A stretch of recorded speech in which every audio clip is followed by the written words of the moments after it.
And our studio guest this afternoon once saw a lady she barely knew at the school bus stop and said to her, "You know that I should be at this bus stop every morning with my kids.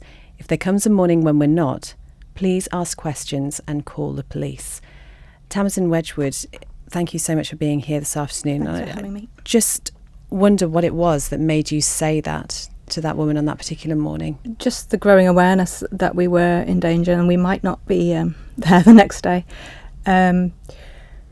It had got very scary. My husband was doing things like some days he was locking me in the house or in the bedroom, some days he was locking me out, he was taking the car keys, he took my phone, he unplugged the internet. So it just, I knew that all means of communication were being cut off, and that didn't look like a good sign to me. So I think it had started because not long before that, my neighbour, who again I didn't know very well, had just seen me outside and she'd noticed my husband doing things that she thought were strange. So she just said, "Are you okay?" And I don't know what made me answer with the truth and say, "No, I'm not okay," but I did. And I didn't tell her everything, but I told her a few things, and that meant she was looking out for us, and she called the police a few times. So that had already happened, but it was just getting worse and getting scary, and I never knew if I was going to be able to communicate with anyone or not. So it was a case of just grabbing that opportunity of, here is someone who might notice we're missing and maybe could do something about it. And what did the person say to you? How did she respond? She was great, actually. I don't know why, but she took it quite calmly and did her best, and she did look out for us. She did quite a lot of things to look out for us, actually, and to let other people know. And at one point, which was kind of another turning point in a way, she phoned me one day to say, "I've just had a phone call from your husband and he's told me that he's worried about you and you've got mental health problems and you're very depressed and he's worried you might kill yourself." Well, I didn't know he was doing that, and he was going around telling a lot of people that, which again could have had a very nasty ending, but it empowered me to know that he was doing that and be aware of quite how bad it was. And it was great that she did that and that she didn't listen to him. And in fact, she said that she kind of stuck up for me, and she said to him, "I know her. I don't believe she's depressed. I don't believe she's crazy. However, if she is depressed, knowing what you're doing, I'm not surprised." And it was great to know that someone had stuck up for me in that way as well. So yes, she was great. We're still Facebook friends. In fact, the other strange thing about that time was that people that I'd known a long time didn't necessarily believe me or support me as well as people that I didn't know. And it was unexpected people that helped me the most. And, I'm still Facebook friends with all of them, and I'll never ever forget what any of them did for me and for us. Thomas, where did this all start? At what point did you notice that your husband's behaviour was unusual or just, downright controlling? It's difficult to say, really. It happens very, very gradually.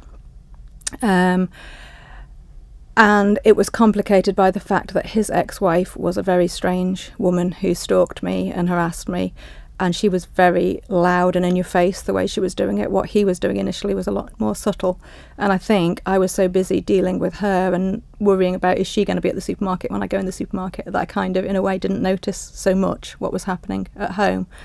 But over time I did become aware how much I was living on eggshells and how much I was avoiding certain topics or not discussing things or not doing things or putting myself between him and the children as a kind of buffer.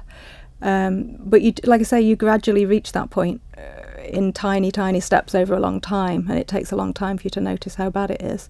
It then escalated because he did have some sort of mental health breakdown.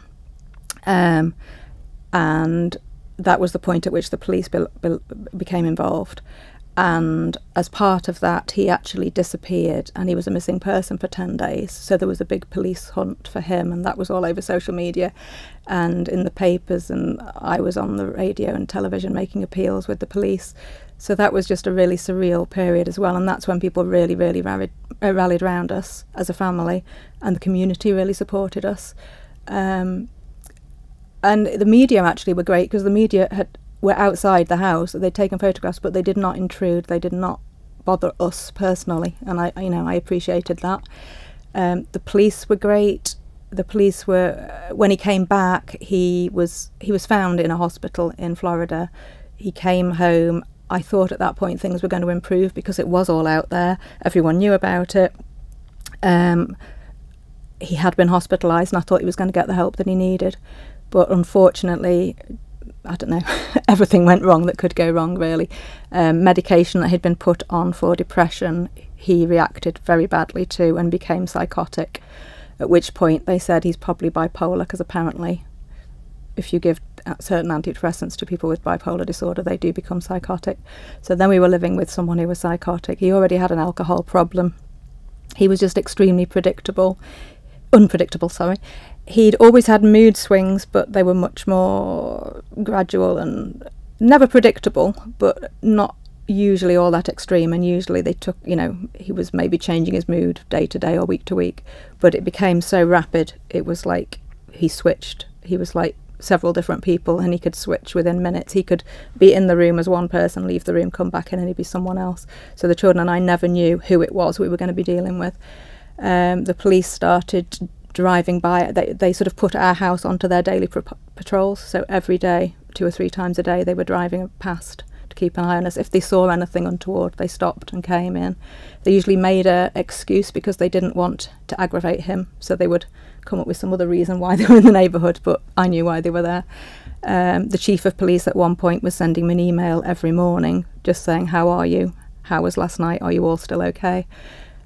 And again, that was just great and amazing that a police chief would do that. And the police came and spoke to me and, said things which I already understood for myself, but it kind of made it more real to have them say it, to say things like, "Do not get in the car with this man. Do not let your children go anywhere in the car with him. When you're leaving, don't tell him you're leaving," that kind of thing. They had a police chaplain. They got the police chaplain to come and talk to me because they felt I was stressed and needed someone to talk to. It was amazing, the things that the police did, yeah. I think anybody who's listening who hasn't been through the sort of things that you and other people who've been through any sort of domestic abuse, Tamasin, will just be asking, why didn't you leave?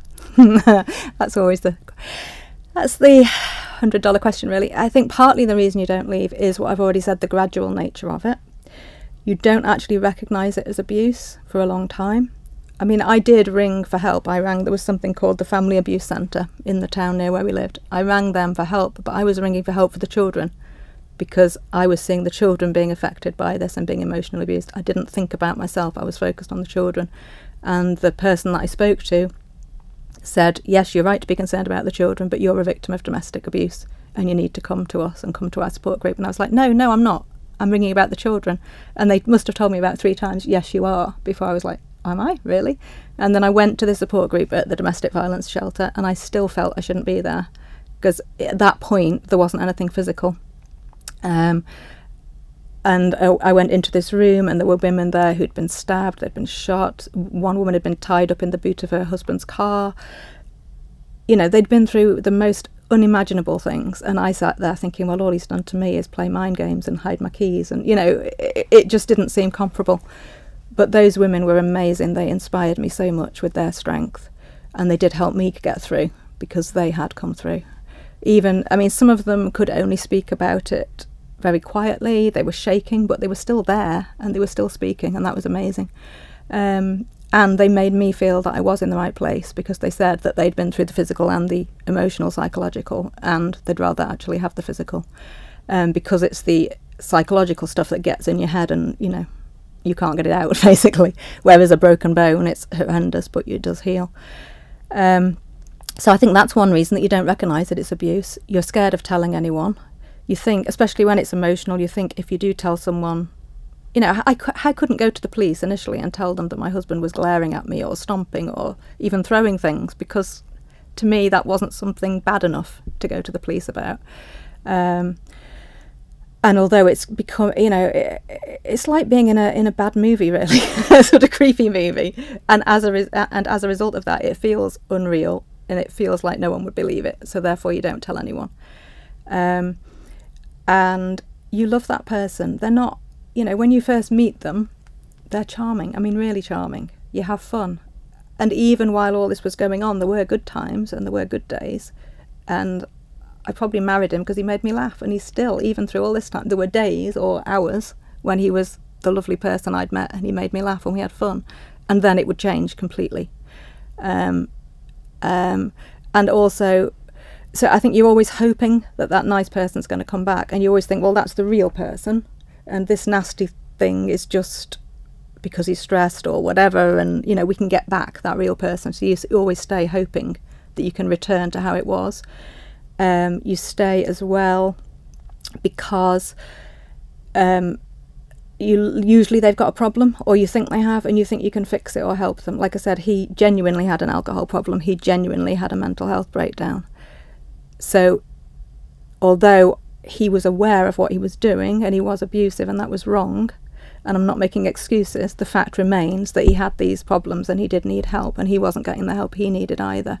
And I stayed because I thought, I can help him. I mean, the number of times I went with him to the mental health hospital is ridiculous, but I was taking him there to try and get him help. I was going with him. He was asking me to go to appointments. I went with him to his counsellor sometimes. I encouraged him when he went to AA. I was trying to fix him, really, and I think that's a lot of people make the mistake, and it takes a long time to realise that you can't fix somebody else and you can't make somebody else happy. Also, there was the suicide thing. He was genuinely depressed. He had been missing. He was going to kill himself if I left, and I really thought he would kill himself. And it took me a long time to realise that, yes, he might well kill himself, but if he does, that's still his decision and it's not my responsibility. And that's a really hard thing to think about someone that you love, that you would walk away and let them potentially kill themselves. And he did after I left. He was found having taken an overdose, which I assume was deliberate, and I assume that was a suicide attempt. He was then in a mental hospital for a long time, and then last year, then he seemed to get a bit better. Last year, he was found dead, and I don't know the details because the police actually wouldn't tell me. And in a way, I don't want to know, but it is very strange and surreal, especially with him dying in a different country, and I don't really know what happened.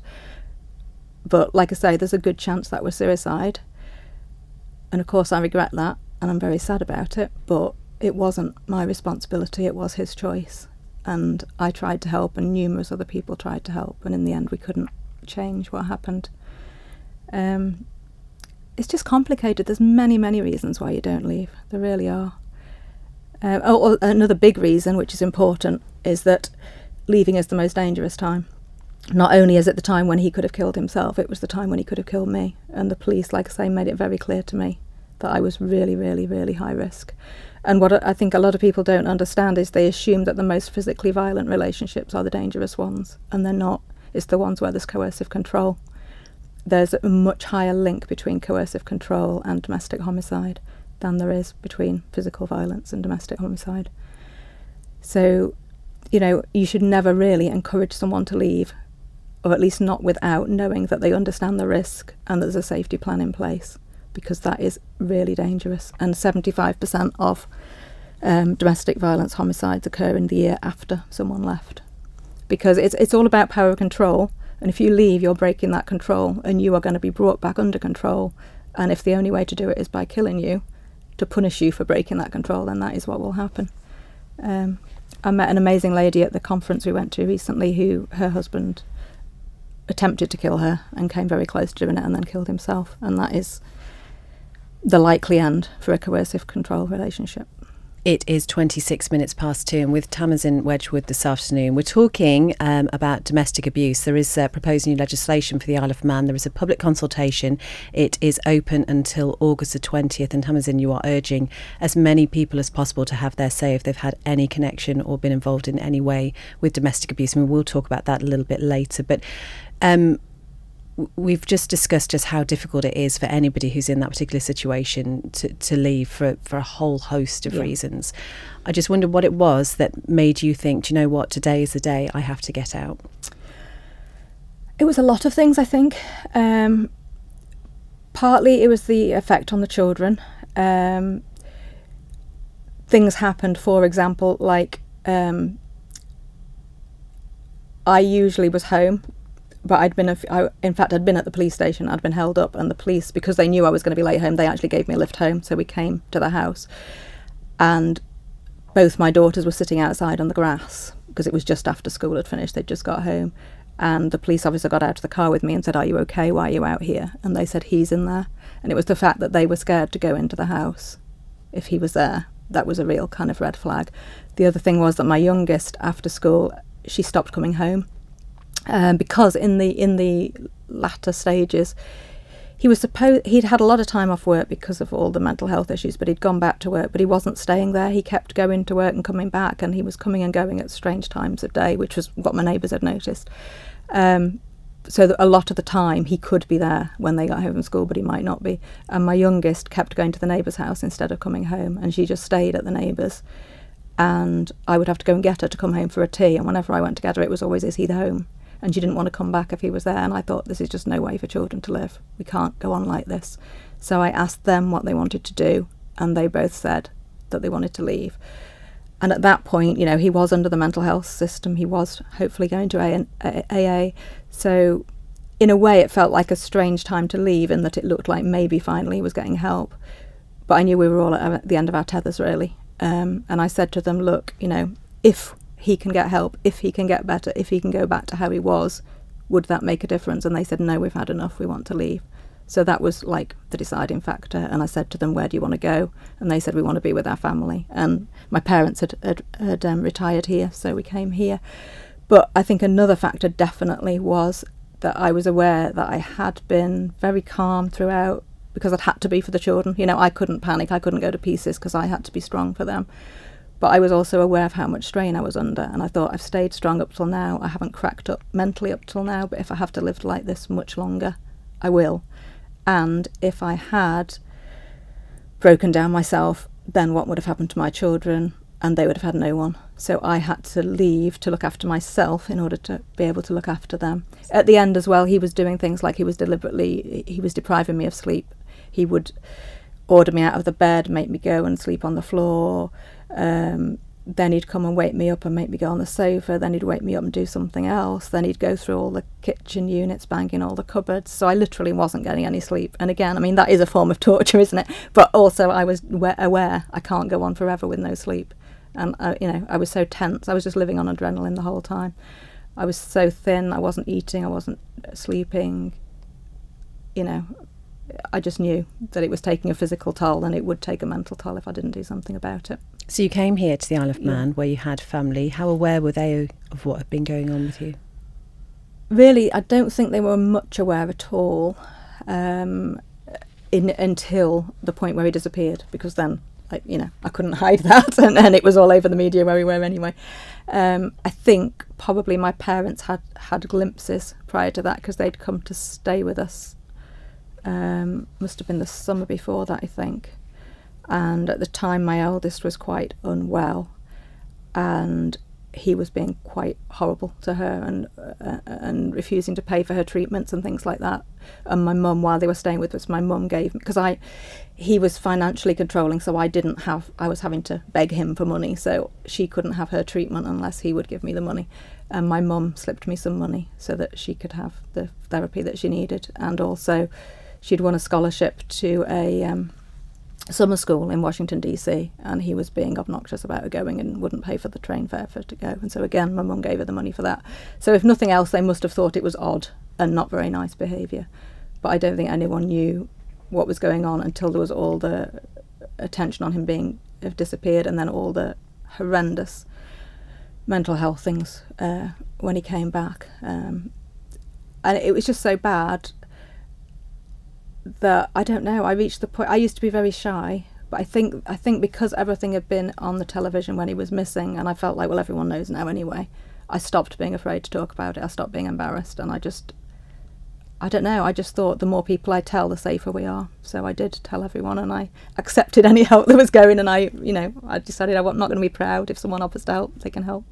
And that really brings us to the formation of Safe, Strong, Secure Isle of Man, because when you moved over here, obviously you've got all that experience that you're trying to process and sort of deal with this new normal that you've formed for yourself, having moved away. But you were quite surprised that really there was no formal support over here for people going through domestic abuse. That's right. Like I said to you before, I attended a support group that was held at our refuge. I attended it every week for about 2 years. Then I thought things were improving, so I stopped going. And then when it got really, really bad at the end, I started going again. It was quite hard to go at that point because he didn't want me to go. So I was sneaking around a bit to go, but I did go whenever I could. And I honestly think that being at that refuge, meeting those women, hearing their stories, being able to have a safe place where I could talk about what had happened to me, kept me sane, basically, and kept me going and got me through it. And I came to the island and found there was no similar group here. And I just thought, how on earth are victims here getting through it? Because I know I made it by the skin of my teeth with support. So how do you do it without support? So it was important to me to try and start some kind of support group. And it was also important to me to make something positive come of it, because I wanted to make sense of what had happened and it didn't make sense. So doing something with it kind of helped make it make sense. And thirdly, the way I'd coped, I had to force myself to stay very calm and very objective, and it was almost like I stepped back from myself when I was watching things happen rather than living in it.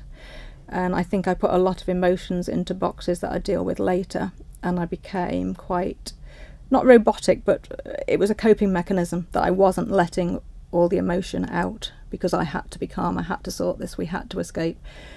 And when I came to the island, I was suddenly aware that as a result of that, I assume my emotions weren't normal. I wasn't reacting to things. I wasn't feeling things. I was very numb. I would meet new people and feel nothing. And I can't describe it unless you've experienced it. You can't possibly understand, but I literally felt nothing. And it's not normal not to have feelings. So I was quite aware of that, but a positive of that meant I was able to talk about what had happened because I didn't get emotional. And to be honest, I get more emotional now than I did then, but I'm still, because that was the way I coped, I've always been able to talk about it, usually without getting upset. And I figure if I can talk about it, other people will hear that they're not alone and that it has happened to other people and that you can get through and you can survive. And maybe some of your survival mechanisms are a bit odd, but they do get you through. And I do feel things now. I'm not a robot anymore, but that is what happened to me, the emotional numbness. And it made me just act unusually or react strangely to start with. You'd say as well that one element of being in a group of people who've experienced it before, something that's probably really crucial, is the idea that those people will believe what you're saying. Definitely. Because you talk about the fact that it's up to 8 to 9 people that you tell before you believe. Just explain that for us. Well, I think it boils down probably to that question you asked about why don't you leave. No one, unless they've been through it, can understand why you would let someone do these things to you and not just walk away so it would never happen again. So as a result of that, there's a lack of understanding and a lack of empathy and a lack of sympathy, because, you know, why would you put up with that? You can't explain it, really. And so people don't believe you because they think you must be exaggerating, because if it was that bad, you would have left. Or they think, well, you can't be telling the full story. You know, for example, if he hit you, you must have done something that made him angry. No one understands that, no, that's not. The dynamic of abuse is not at all about anger. It's all about control and manipulation of somebody else. And like I say, I think the main reason you're not believed is because society as a whole doesn't understand and isn't educated in the dynamics of abuse. It's more like a hostage situation. And you emerge from it the way a hostage emerges psychologically, with similar kind of damage. The techniques that an abusive person uses are the same that hostage takers use for torture. And funnily enough, that was going back to what you asked me about what made me leave, thinking about it now. I read a lot of thrillers, I like crime books, and I read one about this woman who'd been kidnapped, and as I was reading I thought, this is me. And even though it was a novel, that was the biggest thing that made me open my eyes and think, that is exactly what's happened to me. I'm being held hostage, I'm being tortured, and it's time to escape. But yeah, only someone who's been through it can really, really understand it. And that is why, Tamasin, you believe it's so important that people have their say in this consultation, which has been launched into criminal justice reform, and one part of that is the Diversion of Offenders and Domestic Abuse Bill, which makes provision for the wider use of interventions such as cautions, antisocial behaviour orders and immediate financial penalties. Now, I understand you have spoken to Max Radio previously, and I know you have some issues with the way that the bill is being formed, but essentially, what would you say to anybody to try and encourage them to have their say, to get this talked about, to make it more widely known? I think it's just vital that, in particular, that victims and their families use this opportunity to be heard. As I've just said, nobody understands it except the victims. So it needs to be the victims who help form the law and inform the law. It's quite daunting when you go on the consultation. There's a lot there, but actually it is fairly simple to do. There's basically 6 questions. But below the questions, there is space where you can put any comments you want to put. So if you've had an experience of abuse on the island, if there's something that didn't work for you, or maybe something that went well, something that you feel needs to be covered in the law, that's your opportunity to put it in. It's also your opportunity. DHA have said they want to hear victim stories and experiences so they can see what isn't happening now that should be happening. So again, you can put a story in there if you want. Because that's the thing, so many of these stories will be untold, won't they? Yeah, very much so, yes. Yes. And it's a very brave thing to say it, because you say it thinking people are going to think you're mad, people are going to think you're lying, people are going to think it's your fault. I mean, I think that's one of the worst things. People are ashamed of being abused, so they don't talk about it. And that's always been a big thing to me. They've got nothing to be ashamed of. We didn't do anything wrong. It's the person who did that to you that should be ashamed and hiding. But unfortunately, for some reason, in society, historically, it's been accepted as okay if it happens in the home. And like I say, it's the victims that are ashamed. We should say at this point, we know that domestic abuse does happen to men as well. Yes. And Yes. very often it's men who find it incredibly difficult to speak about it. And presumably as well, have you found that there's even more reluctance with it being a small island community and that nature of everyone sort of knowing each other and the big families and that sort of thing? Do you think that that's put people off in the past as well? Very much so, yeah. I think it's harder here for people to report because everybody knows them, and they don't want their dirty laundry washed in public, if I can put it that way.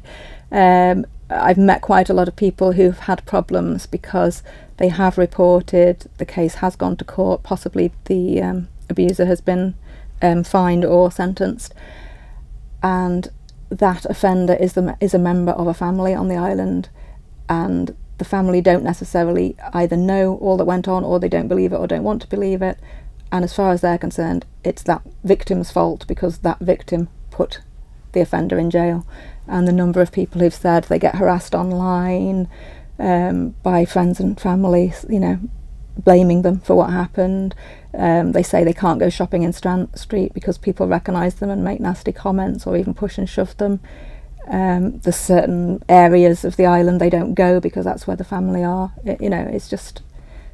it's horrendous, really. And again, I think it's through lack of understanding and lack of support.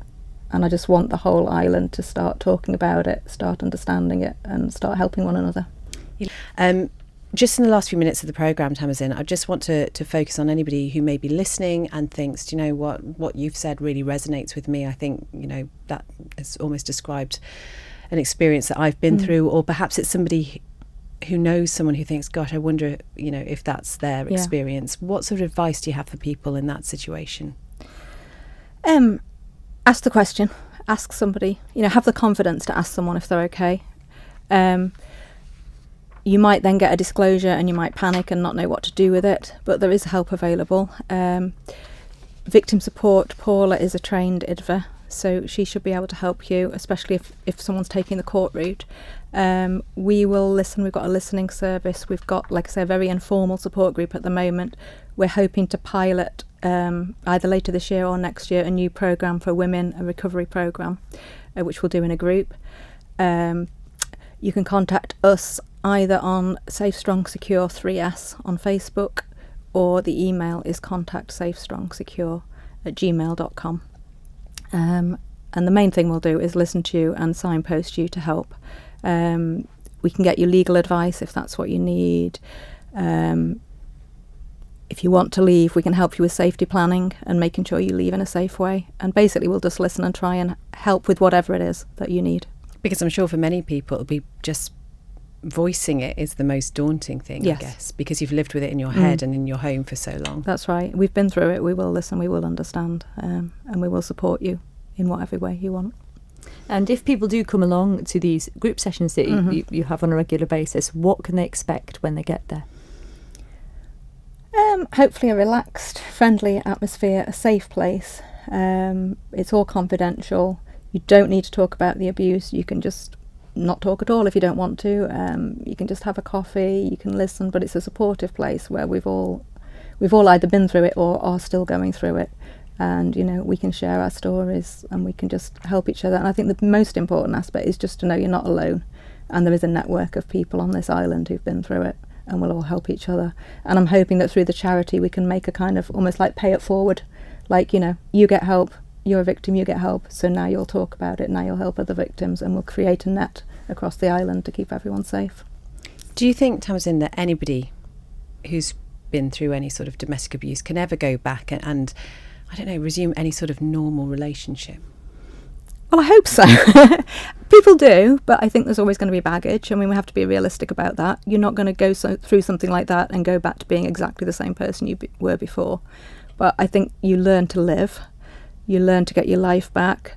You learn to know what triggers you may have and, you know, what to avoid. And I think if you do want to enter into a new relationship, hopefully you've got a bit more self-education about red flags and you'll listen to them next time and hopefully won't get into another abusive relationship.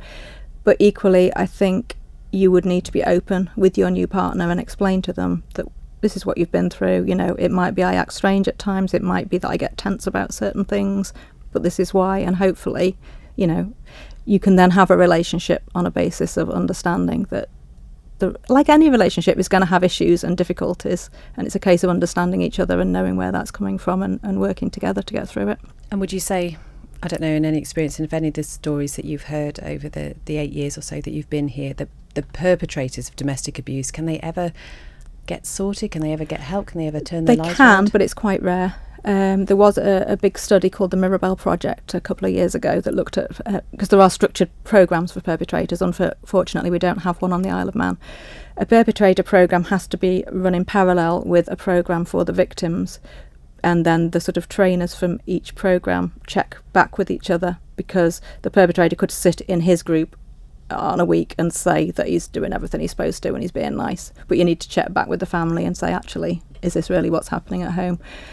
So it does have to be run as a very structured and safe parallel programme, and the success rate is fairly low, but there are some success stories. New Zealand have been very, very good actually at working with perpetrators, and they have a programme called Family Violence is Not Okay, and a lot of the spokespeople there are ex-abusers who decided that isn't what they wanted to be doing to their families.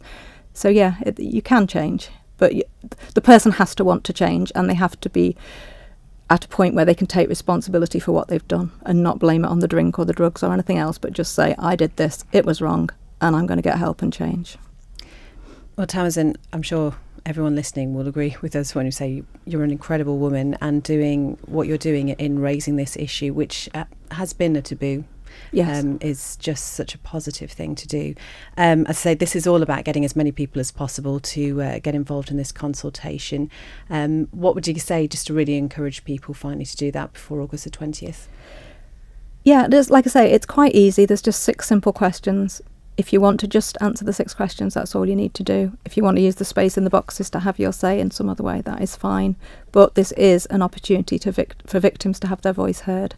And I think, you know, we can't expect to get the law that we want unless we're willing to participate and say this is what we need. If you've been affected by anything you've heard this afternoon, there are organisations on the island that you can go to for advice and support. Safe, Strong, Secure, we'll put the details on the Women's Day blog after the programme. There is also Victim Support Isle of Man, 679950.